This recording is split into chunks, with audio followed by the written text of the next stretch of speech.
Halo teman-teman, kita akan belajar bagaimana mengenali bagian-bagian mikroskop ya. Yang pertama ini adalah mikroskopnya, kemudian di sini ada kabelnya ya teman-teman. Karena kita menggunakan mikroskop yang listrik ya, menggunakan tenaga listrik sebagai sumber cahayanya, jadi pasti kita tidak lupakan ada bagian penting ya, colokan untuk colokin ya, kabel power ya kita biasa sebutnya. Nah, kemudian teman-teman ibu akan kenalkan ada 4 bagian utama ya, bagian besar dari mikroskop ini. Yang pertama adalah kepala, kemudian lengan atau arm, kemudian di sini ada stage atau panggung ya. Kita biasa meletakkan spesimen kita berupa kaca preparat seperti ini, di dalamnya sudah ada spesimennya, diletakkannya di stage ini ya. Kemudian di bagian bawah ini ada base ya. Base ini berat ya teman-teman, memang fungsinya sebagai pondasi utama meletakkan mikroskop ini di meja praktikum ya. Kemudian di bagian head sekarang kita akan lihat ya. Di bagian head ini ada dua lensa, karena yang kita gunakan dalam mikroskop binokuler, B itu 2, okuler, jadi ada 2 lensa okuler di sini. Bisa dicopot dua-duanya teman-teman ya, hati-hati, ini tidak boleh buat mainan ya. Kemudian setiap lensa okuler ini terdapat tombol untuk memutar ya, di sini bisa membantu kita supaya fokusnya pas ya. Kemudian 2 lensa okuler ini bisa juga kita adjust jaraknya ya, kanan kirinya dengan menggeser di sini ada sliding ocular adjustment teman-teman yang bisa digeser kanan ya. Kemudian teman-teman kita agak turun lagi, di sini ada screw, ada kita sebutnya skrup ya, skrup pengaman kepala ya. Nah, fungsinya buat apa? Ini untuk mengunci ketika kepala ini memang akan kita putar. Bisa diputar loh ya, bisa diputar ya. Kita bisa kunci untuk mengamankan supaya kepalanya nggak jatuh ya. Jadi ini untuk bisa dikendorin, bisa dikencangin juga. Nah, ketika teman-teman kendorkan, jangan lupa untuk kencangin lagi, karena kalau enggak ini bisa jatuh teman-teman, karena mudah banget lepas tuh ya kan. Nah, kalau sudah, ketika teman-teman akan balikin lagi, kembalikan ke posisi semula, jangan lupa kunci. Ini biasanya kejadian nih, siswa-siswa kita lupa nih nggak ngunci, sampai akhirnya gelinding ya, jatuh ya, bisa lumayan nih harganya. Nah, kemudian ke bawah, di sini kita akan bertemu dengan 4 lensa objektif teman-teman ya. Ada yang ukuran 4 ya, ada mikroskop lain yang berukuran 5. Ini untuk pembesaran yang paling rendah ya, jadi paling dekat dengan kita ya.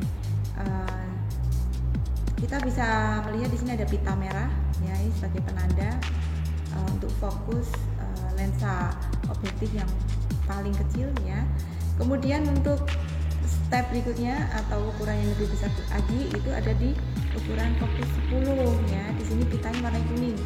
Kemudian yang lebih besar lagi 40, pitanya warna biru, dan yang paling besar di sini yang kita punya pembesaran 100. Nah, di sini ada tulisan oil teman-teman. Kalau kita mau pakai lensa ini, kita perlu bantuan minyak imersi ya untuk meningkatkan indeks biasnya, jadi semakin jelas gitu ya. Nah, kemudian di bagian bawah berikutnya adalah stage yang seperti Bu tadi sudah sampaikan. Nah, stage ini tempat meletakkan kaca preparat ya. Di sini dilengkapi dengan kunci ya. Di sini ada pengait teman-teman. Oke. Nah, pasti kalau teman-teman meletakkan kaca preparat tanpa dikait, akan ada kemungkinan kaca preparat kalian akan tersenggol dan jatuh ya. Jadi tetap harus dikait ketika teman-teman memakainya.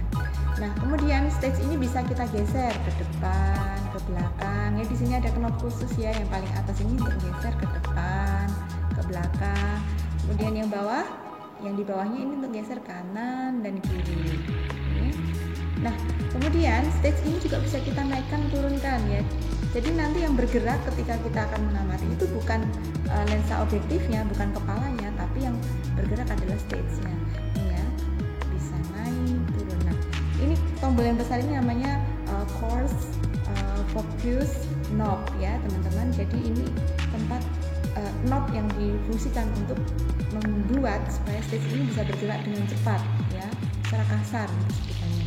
Nah kalau udah mau mendekati kaca lensa objektif, teman-teman tidak boleh menggunakan yang coarse lagi, harus beralih ke fine ya. Yang ini halus, fine focus knob ya, lebih halus ya. Untuk apa? Untuk menghindari supaya tidak terjadi tabrakan antara kaca preparat kalian dengan lensa objektif ya. Oke, biasanya jarak pandang yang tepat untuk melihat preparat dengan jelas itu jaraknya kira-kira setengah senti ya, setengah sentimeter. Nah, kemudian di bagian bawah sini teman-teman, di sini ada diafragma ya untuk mengatur banyak sedikitnya cahaya yang masuk ya. Kemudian di sini ada kita sebutnya sebagai illuminator condenser ya. Di sini untuk tempat keluarnya cahaya ya teman-teman. Kalau dinyalakan on off-nya nanti akan nyala lampunya dari sini. Kemudian di bagian base kita akan temukan ada dua tombol teman-teman. Di sini ada tombol on off. Ya, jangan lupa kalau misalnya teman-teman sudah selesai pengamatan harus dimatikan supaya tidak panas, cepat panas lampunya ya. Kemudian di sini ada pengatur intensitas cahaya yang masuk. Nah, itulah bagian-bagian mikroskop. Ibu tunggu nanti kapan-kapan teman-teman bisa mencoba menggunakan mikroskop. Terima kasih.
Kita ketemu lagi dan hari ini kita akan belajar bagaimana kita mengamati preparat menggunakan mikroskop. Oke, langkah yang pertama adalah preparatnya kita siapin dulu dong ya. Kita tadi sudah belajar untuk menyiapkan preparatnya, teman-teman sudah belajar semua ya. Dan kita akan gunakan sekarang mikroskopnya. Jangan lupa colokin dulu, oke? Nah, sudah kita colokin, kita tinggal mengamati. Kaca preparat yang berisi preparat ini kita letakkan di atas stage atau meja pengamatan. Kemudian jangan lupa untuk kita kunci, ya. Dikunci yang benar. Setelah itu kita nyalakan mikroskopnya.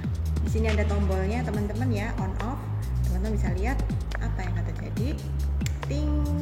Nah, sudah menyala ya. Teman-teman bisa melihat ya. Ada cahaya di sini. Kita siap gunakan. Oke, teman-teman, kita akan amati. Teman-teman yang pakai kacamata tetap dipakai kacamatanya seperti ibu ya, karena ini akan membantu kalian lebih fokus. Kemudian jangan khawatir untuk teman-teman, tetap gunakan dua mata ya, tidak boleh menggunakan satu mata gitu ya. Di sini ada pengatur posisi lensa okuler ya. Ini bisa kita sliding, oke? Kita bisa sliding, kita sesuaikan untuk menyesuaikan jarak antara mata kanan dan mata kiri kita. Nah, kalau sudah kita lihat sambil kita adjust, Udah dapet nih, bagus, udah enak. Kemudian kita akan mainkan fokusnya ya. Kita mainkan mulai dari fokus yang kasar dulu nih, yang paling besar nih. Kita atur ya, kita dekatkan stage-nya ke arah lensa. Teman hati-hati, kalau teman-teman belum terbiasa bisa minta bantuan teman lain untuk membantu. Apakah nih kacanya sudah mau nabrak lensa objektifnya atau belum gitu ya. Oke, kalau misalnya sudah mau mendekat ya, kita hati-hati dan sudah hampir dekat. Biasanya sih bendanya bisa kita lihat dengan jelas, sel-selnya atau bagian-bagian yang mikroskopiknya dengan jelas. Itu kira-kira untuk pembesaran 10 kali itu jaraknya kira-kira 0,5 cm ya. Jadi teman-teman hati-hati ketika sudah mulai sampai jarak itu ya. Teman-teman bisa gunakan fokus yang halus, pengaturan fokus yang halus di sini. Oke, nah ini udah mulai deket, ibu pakai yang halus. Iya, dapet deh. Ya, jangan lupa stage kita bisa kita atur nih, ada tombolnya di sini ya. Ini bisa maju, bisa mundur, bisa kanan, bisa kiri, ya canggih ya. Nah, oke, sudah dapat. Ya, ya sudah dapat. Oke, siap untuk diamati, siap untuk difoto. Ya, terima kasih.